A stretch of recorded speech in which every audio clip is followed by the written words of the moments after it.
Hello, I'm Dennis Pullin. One of my favorite parts about being president and CEO of Virtua Health is getting to know our colleagues and the many ways they are here for good. Each person contributes to healthy communities, and each person has a story to tell. So ladies, thank you for joining me on the Inside edition of Here for Good. Thank you for having us. Kristina, so you and I, actually, you were one of the first persons I met when I joined Virtua, going on 8 years ago. We met in the cafeteria. I believe it was Taco Tuesday. Yes. And you and some of your colleagues invited me to have lunch with you, and I did, and it became a regular thing. Tell me a little bit about your career here at Virtua. How long have you been here, and sort of where have you worked? I have been with Virtua since 2009, but I kind of came full circle. I am a Lourdes alum, so I did go to Our Lady of Lourdes School of Nursing. Really? Yes, so I graduated from there, and I spent my first few years working at their emergency room at Lourdes Camden, and I've also spent time in our Wellingboro campus as well. And so now what's your role at Voorhees? So I am the nursing director for surgical services. Well, great. And Kelly, how did you wind up connecting with this lady? And, you know, it's not often I get two superstars to sit down and talk to at one time. Kristina and I were peers at one point. I came from the inpatient unit at Virtua Voorhees, where we were peers. She was in interventional radiology. So I talked to her a lot on the phone because we had to connect for our patients. So both of you have had a lot of experience at different campuses throughout the organization. Kelly, what do you find unique about the different campuses, or is there sort of a common thread that you've seen in all of the places that you've worked? I think that Virtua has a signature brand. I think that we walk our talk. Here for Good is really evident in all of our campuses. What I love is the family atmosphere.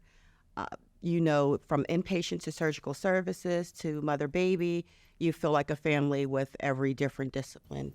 Tell me about your style and sort of the differences in the two of you. What Kelly and I share is that we both want to support the team in any way possible. So that is our common thread. And sometimes it's good to have leaders who come from two different perspectives because our teams are so diverse, whether it's seasoned nursing, years of experience, longevity, years in life. We kind of run the gamut. So we're able to tackle all of the different types of colleagues that we have and give each person a little bit of what they need. So I've rounded on your unit several times, and I see the engagement and interactions that both of you have with a lot of your colleagues. What about feedback? Kelly and I have an open door policy with our colleagues. So we try to set up dedicated times to talk and give feedback, but we always tell our staff in real time, if there's anything happening, come in. Our doors are always open. You know, I think both of you are known for finding clever ways of engaging your team members, particularly when it comes to practicing excellence. I mean, I think that has truly been important. So practicing excellence, so we look at it all together. We have a time dedicated where, whether it be at our staff meetings or in our huddles, where we're looking at it together, we're getting the feedback from each colleague. We also send it out, Kristina sends it out in a link in case one of the colleagues are off. They can look at it on their phones or whether they're at home. But we do look at it together. We get the feedback and find out what it means to them. So I know that you were a recipient of the Daisy Award as a staff nurse. I know that you received some recognition from, was it Blue Cross? Yes. What's your secret sauce? How do you share that passion and compassion and the things that we hope that all of our colleagues possess? I'm a people person. Mm-hmm. I treat everyone as if they were my family member. I assume good intent with everyone. I try to give my best. I say that I do a lot of volunteer in community service. And that I know. I think you were involved during the pandemic in helping stand up a vaccination clinic at your church, Yes. correct? So there were some people in my community that felt they were underserved. And I said, I work for Virtua. Let's see if we can get a connection, see if we can have a clinic set up here so that when COVID first came out, there was a lot of issues with people getting appointments. There was issues with appointment. There Yes. was issues with hesitancy. Yes.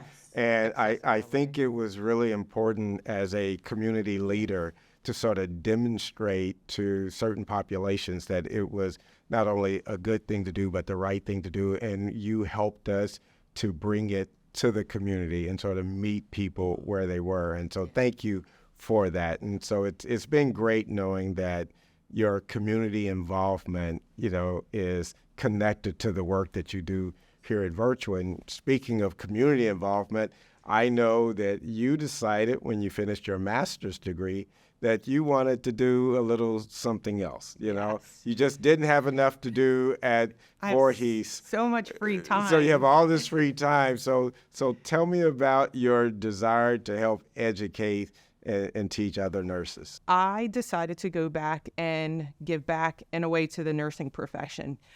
We've had the opportunity to engage with the nursing students from Our Lady of Lourdes and from our Rowan school, and I just wanted to be a part of that journey for those new professional nurses that are coming in to share our experiences that we have as leaders, our experiences that we've had as bedside nursing, and our interactions with patients. If I was a nurse and I was dealing with issues of burnout and just all of the stresses that comes with being a nurse, how would you, or what advice would you give me to sort of help me to recharge? First, I would just listen to you to find out what it is that's happening at that time. And then I would give you my experience, from personal experience, and tell you how I got through it. And then if that wasn't enough, I would also invite you to the resources that Virtua has to offer. I think both of those things that you just mentioned, listening is very important, because oftentimes if you listen well enough, a person will tell you what you need to know. And sharing some of your experiences that sort of help you get through some of the tough times or some of the challenging times. What do you do to recharge? For me, I spend a lot of time out on a softball field, and not for myself. And not for myself. I have two beautiful daughters who play travel softball, so I spend my free time traveling the United States with them while they are pursuing their dream. And it recharges me to see that excitement for them and that joy that they have while they play. And you are now an adjunct professor at Rowan, I correct? am. So that is part of my free time that I have. I spend at least one night a week at Rowan College of South Jersey with first-year nursing students. So it's recharged me to see their excitement about coming into the profession and interacting with patients and performing skills that they're learning for the first time. And giving them that confidence that you got this and that you're going to be a great nurse when you finish. So That's great. It's exciting. And Kelly, I know you spend a lot of time, as you mentioned a moment ago, volunteering at your church and being a praise leader at your church. Are those the things that sort of recharge you and allow you to remain centered such that you can do the work that you do at Virtua? Yes, absolutely. If I'm not at work, I'm at church or doing something in the community with my sorority. And I do have 5 daughters as well. I have them in all stages of life, so they keep me very active. Well, ladies, thank you so much for joining us on Here for Good.